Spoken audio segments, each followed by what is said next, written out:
Welcome, foolish mortals, to another episode of the HitchHiking Host Show.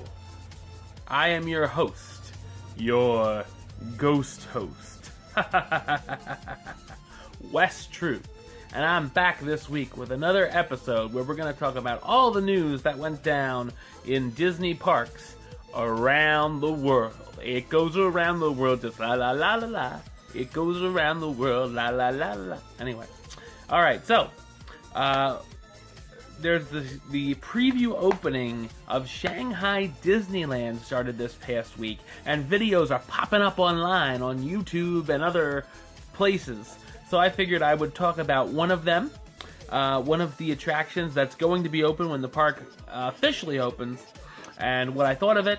And we're going to do that every week, as long as the preview videos keep coming, and it should be cool. But we're also going to talk about the news in the other Disney parks and all that jazz. So, what do you think? Let's do this thing.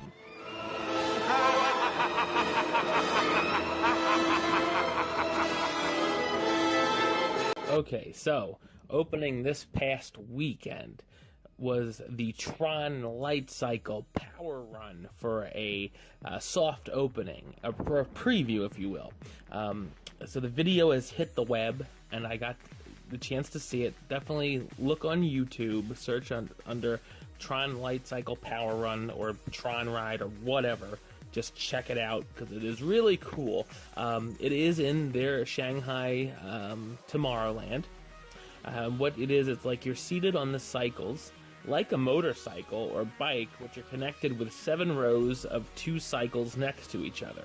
So it's like pretty long. It's a pretty long, pretty long thing of cycles there.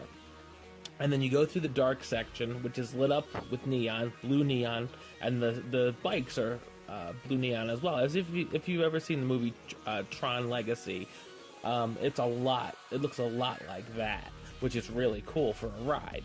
And then you sort of have a countdown, and then it blasts off. And from what I can tell, they're going pretty fast. But it looks sort of like Rock and Roller Coaster speed, but it might not be that fast because of the way you're seated. But it still looks pretty fast. And then you go outside on the steel coaster track and under the canopy, and then back inside, and there's more really cool projections on the walls. The Daft Punk soundtrack blares through the ride the whole time. It lasts about 2 minutes.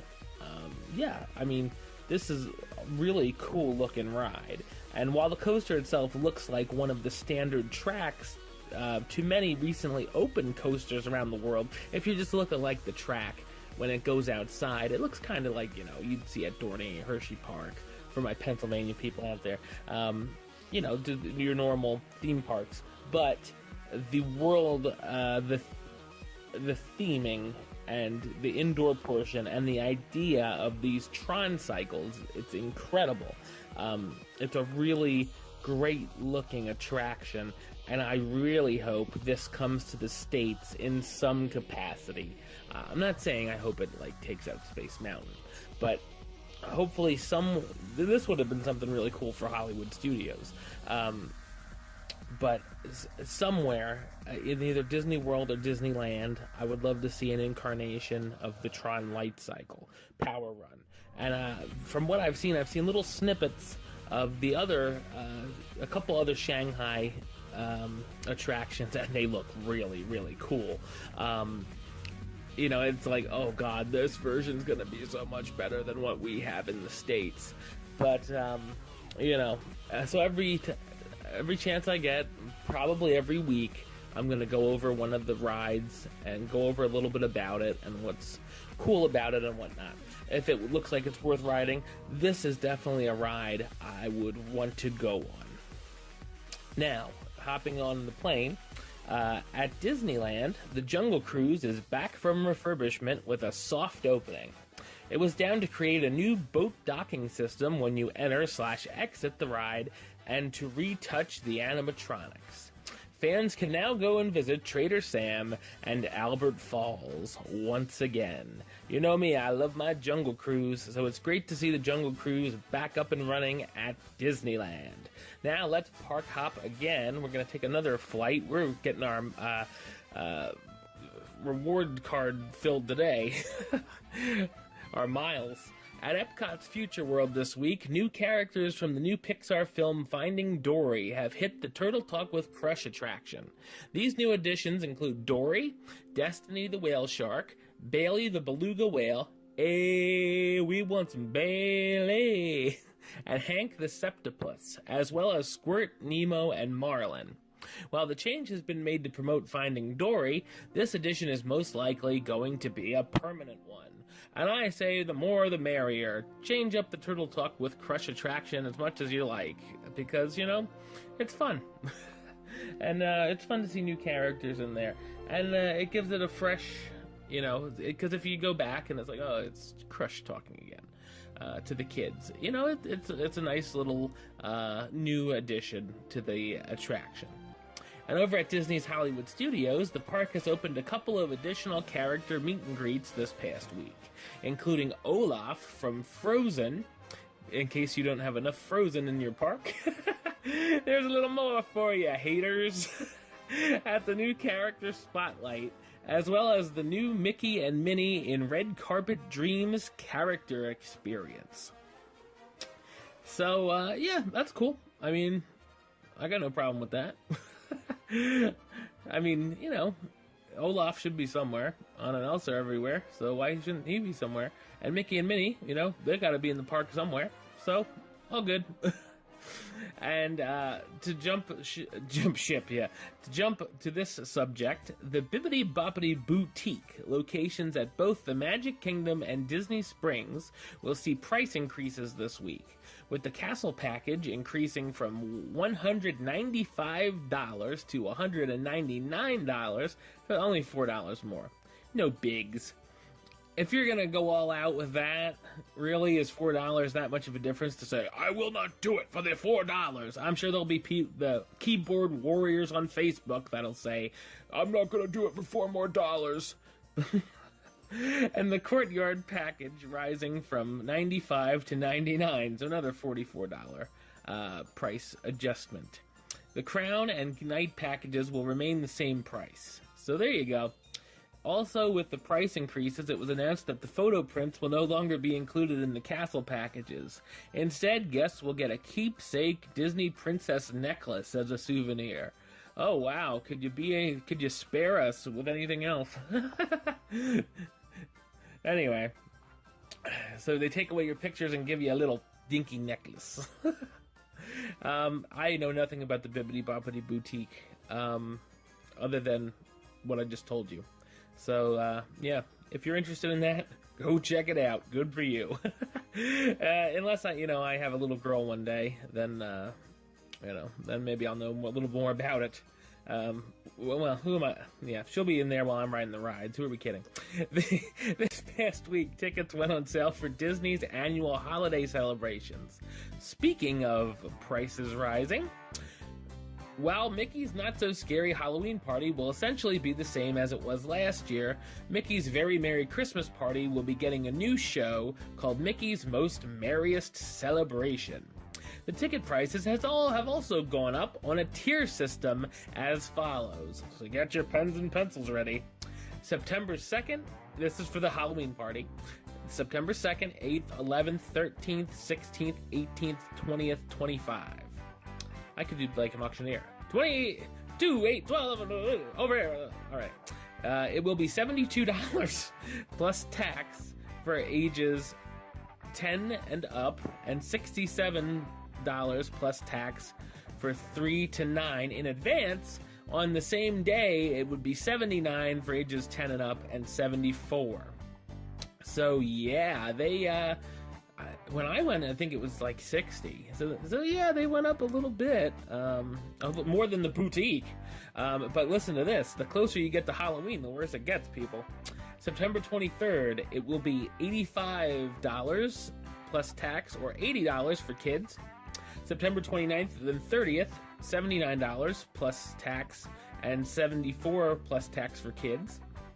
And then $88, $83 in advance, or not in advance, in the same day. October 4th, 10th, 11th, 13th, 16th, 18th, 20th, 23rd, 25th, 27th. It will be $91 plus tax, $86 for kids in advance, $95.90 on the same day. October 7th, 14th, 21st, 28th, and 30th, $95. Almost the same as the park admission. Woo! For ages 10 and up, and $90 for kids.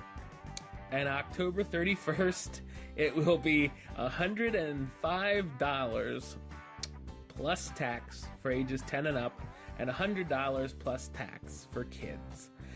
Let's say I would not be going to the Halloween party if it was very close to the holiday. I'd be in one of the first September dates if I would go. Now for the Christmas party. November 10th and the 13th is $86 plus tax for adults, $81 for kids. In advance, $91 or $86 same day. Okay, November 18th, 27th, 29th, December 2nd, 4th, 6th, 8th, 11th, 13th. $92 plus tax for ages 10 and up, and $97 plus tax. So it's more for the kids. Holy crap. That doesn't make sense unless they just wrote it wrong here. Anyway, whatever.